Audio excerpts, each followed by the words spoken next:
नमस्कार। आज के इस विश्लेषण में हम एक बहुत ही दिलचस्प सवाल का जवाब ढूंढेंगे। कैसे पुराने जमाने के ज्ञान और आज के विज्ञान को एक साथ लाकर हम अपनी दिमागी ताकत को और भी बढ़ा सकते हैं। तो चलिए शुरुआत करते हैं आज की दुनिया की सबसे बड़ी चुनौतियों में से एक से। वो है इंफॉर्मेशन ओवरलोड। हम लगातार स्क्रॉल कर रहे हैं, वीडियो देख रहे हैं, बातचीत कर रहे हैं। हमारा दिमाग एक फिल्टर की तरह इन सभी सूचनाओं की बौछार से लगातार जूझ रहा है।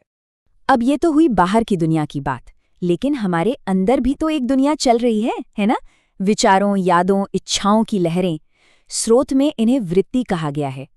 ये ठीक वैसा ही है जैसे कोई पढ़ने बैठता है और मन काम, परिवार या कल क्या करना है इन सब ख्यालों में उलझ जाता है। यही वृत्तियां हैं जो मन को बेचैन और अस्थिर कर देती हैं। तो सवाल ये उठता है कि इस बाहरी और भीतरी शोर के बीच कोई साफ साफ सोच कैसे सकता है, या कुछ नया और असरदार तरीके से सीख कैसे सकता है? इसी सवाल का जवाब हम देंगे दो बहुत ही दमदार तरीकों को एक साथ लाकर। किसी भी चीज को सीखने या समझने के लिए सबसे पहले एक मजबूत नींव की जरूरत होती है। ज्ञान की इमारत बनाने से पहले हमें अपने मन की जमीन को तैयार करना होगा, और इसकी शुरुआत होती है मन को शांत करने से। पतंजलि के योग सूत्र में एक बहुत गहरा सिद्धांत है, योगश्चित वृत्ति निरोधः। सुनने में थोड़ा मुश्किल लगता है ना, पर इसका मतलब बहुत सीधा है। योग का असल मकसद है मन की इन चंचल लहरों को, इन वृत्तियों को काबू में करना, ताकि मन शांत, स्थिर और एकदम साफ हो सके। मतलब योग का असली काम सिर्फ शरीर को मोड़ना नहीं है। असल काम तो इन वृत्तियों यानी मन की इन लहरों को शांत करना है, ताकि हम अपने अंदर की शांति से जुड़ सकें।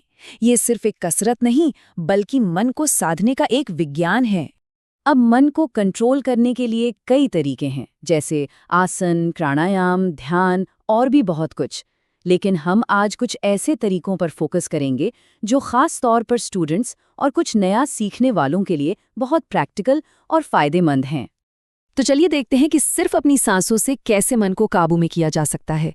3 बहुत ही पावरफुल प्राणायाम तकनीकें हैं। पहला, नाड़ी शोधन, जो मन में संतुलन लाता है। दूसरा, कपालभाति, जो शरीर और मन को ऊर्जा से भर देता है। और तीसरा है भ्रामरी, जो तुरंत शांति देता है। ये तीनों ही मन की उथल-पुथल को शांत करने के जबरदस्त तरीके हैं।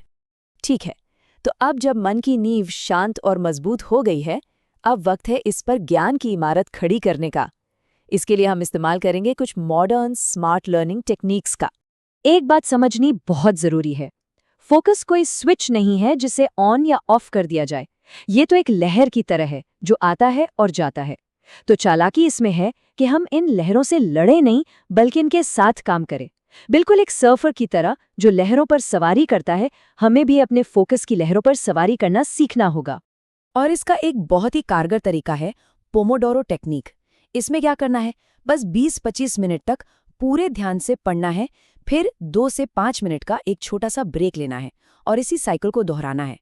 इससे होता यह है कि दिमाग थकता नहीं है और उन छोटे छोटे ब्रेक्स में पढ़ी हुई चीज़ों को पक्का करता जाता है। ये हार्डवर्क नहीं, स्मार्ट वर्क करने का तरीका है। अब यादों को पक्का कैसे बनाया जाए? देखिए, सिर्फ पन्ने पलटने या बार बार पढ़ने से उतना फायदा नहीं होता। उसे कहते हैं पैसिव लर्निंग। असली तरीका है एक्टिव लर्निंग, यानी खुद से सवाल पूछना, खुद का छोटा मोटा टेस्ट लेना।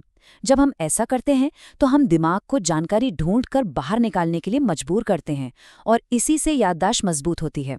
अच्छा, जरा इस नंबर को याद करने की कोशिश कीजिए, 1987051420231109। मुश्किल लगा है ना? दिमाग पर एकदम से बोझ सा महसूस हुआ होगा। ऐसा इसलिए है क्योंकि हमारा दिमाग इतनी लंबी जानकारी को एक साथ प्रोसेस करने के लिए बना ही नहीं है। लेकिन अगर इसी नंबर को ऐसे दिखाया जाए, 1987051420231109, अब ये काफी आसान लग रहा है ना? इसी को कहते हैं चंकिंग, यानी बड़ी जानकारी को छोटे छोटे मैनेजेबल टुकड़ों में बांटना, बिल्कुल वैसे ही जैसे हम एक फोन नंबर याद करते हैं। तो हमने मन को शांत किया, सीखने के स्मार्ट तरीके देखे। अब बात करते हैं शरीर की, क्योंकि हमारा शरीर और दिमाग अलग अलग नहीं है, ये एक दूसरे से जुड़े हुए हैं। देखते हैं कैसे योग और मॉडर्न साइंस दोनों ही इस कनेक्शन को मानते हैं। योग में एक और बहुत महत्वपूर्ण सूत्र है स्थिरम सुखम आसनम। इसका मतलब है कि कोई भी आसन ऐसा होना चाहिए जिसमें स्थिरता भी हो और आराम भी, क्योंकि जब शरीर स्थिर और आरामदायक होता है तो मन अपने आप शांत और एकाग्र होने लगता है। शारीरिक स्थिरता ही मानसिक स्थिरता का दरवाजा खोलती है।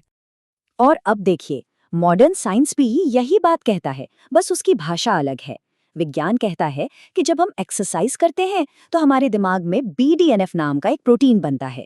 ये प्रोटीन हमारी यादों के लिए सीमेंट की तरह काम करता है, उन्हें और ज्यादा पक्का और मजबूत बनाता है। तो देखिए दोनों चीजें कितनी खूबसूरती से एक साथ जुड़ती हैं। योग आसन शरीर और मन को स्थिर करके फोकस के लिए तैयार करते हैं, और एक्सरसाइज व अच्छी नींद BDNF जैसे केमिकल बनाकर उन यादों को दिमाग में हमेशा के लिए फिट कर देते हैं। दोनों एक दूसरे के पूरक हैं। तो चलिए अब इन सभी बातों को मिलाकर एक प्रैक्टिकल डेली रूटीन बनाते हैं, एक ऐसा रूटीन जिसे कोई भी अपनाकर अपनी ब्रेन पावर को बढ़ा सकता है। ये है एक बेहतरीन परफॉर्मेंस के लिए डेली प्लान। दिन की शुरुआत करें 15 मिनट के आसन और प्राणायाम से, ताकि मन शांत हो सके। फिर पढ़ाई के दौरान पोमोडोरो जैसी टाइम फोकस टेक्निक और सेल्फ क्विजिंग का इस्तेमाल करें। दिमाग को मेंटेन करने के लिए रोजाना थोड़ी फिजिकल एक्टिविटी और 7-8 घंटे की नींद बहुत जरूरी है। और दिन का अंत ध्यान के साथ करें, ताकि मन का सारा बोझ हल्का हो जाए। याद रखिए, हमारी मेमोरी एक सूटकेस की तरह है। अगर हम उसमें सब कुछ यूं ही ठूंस दें तो उसे उठाना और संभालना बहुत मुश्किल हो जाता है।